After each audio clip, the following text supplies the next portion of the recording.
इस वीडियो में हम भूगोल के अर्थ और उसके कितने प्रकार हैं इसके बारे में जानेंगे। भूगोल का अर्थ है, यह दो शब्दों से मिलकर बना है, भू जमा गोल, जहाँ भू का अर्थ है पृथ्वी और गोल का अर्थ है गोलाकार स्वरूप। अंग्रेजी में इसे जियोग्राफी कहते हैं, जो कि दो यूनानी शब्दों जियो प्लस ग्राफी से मिलकर बना है।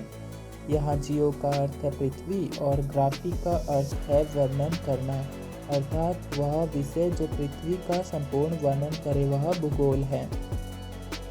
भूगोल की परिभाषा स्ट्राबो के अनुसार, भूगोल हमको स्थल एवं महासागरों में बसने वाले जीवों के बारे में ज्ञान कराने के साथ साथ विभिन्न लक्षणों वाली पृथ्वी की विशेषताओं को समझाता है। अर्थात इसमें हम पृथ्वी पर रहने वाले जीवों और उसके स्थल के आकृतियों के बारे में जानते हैं, इसे भूगोल कहते हैं। एरिस्टोफेनीस को भूगोल का जनक माना जाता है। वह एक प्राचीन यूनानी खगोल शास्त्री, गणितज्ञ और भूगोल शास्त्रज्ञ थे। उनका सबसे प्रसिद्ध कार्य पृथ्वी की परिधि की सही गणना करना था। हिकेटियस को भूगोल का पिता, फादर ऑफ जियोग्राफी जिसको कहते हैं, माना जाता है। भूगोल को मुख्यतः 3 शाखाओं में वर्गीकृत किया गया है। भूगोल की सभी उपशाखाओं को इन्हीं 3 मुख्य शाखाओं में वर्गीकृत किया जाता है। 3 प्रमुख शाखाएं हैं, भौतिक भूगोल, मानव भूगोल और प्रादेशिक भूगोल।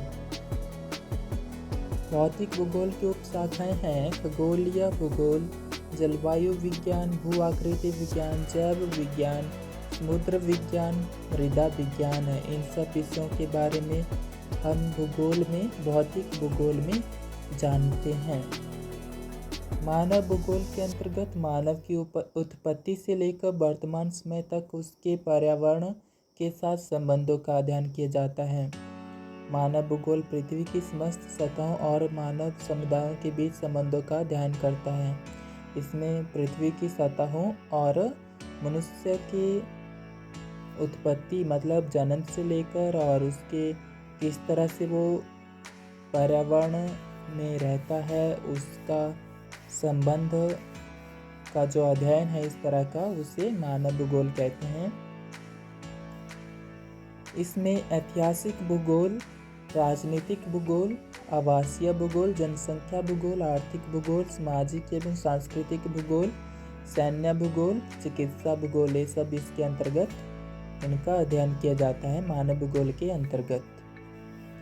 प्रादेशिक भूगोल की परिभाषा, भूगोल की वह शाखा जिसके अंतर्गत प्रदेशों का सीमांकन और मानवीय समानताओं के आधार पर संपूर्ण धरातल का वर्गीकरण एवं विभिन्न क्षेत्रों का सीमांकन करके उनका अध्ययन किया जाता है, उसे प्रादेशिक भूगोल कहा जाता है। इसके अंतर्गत मानव द्वारा निर्मित सीमाओं को, जैसे अलग अलग देशों को अलग अलग सीमाओं में बांटा गया है, यह प्रादेशिक भूगोल के अंतर्गत आता है। तो ये है कुछ महत्वपूर्ण जानकारी भूगोल से संबंधित जो हमने इस वीडियो में जानी है। Thank you for watching this video.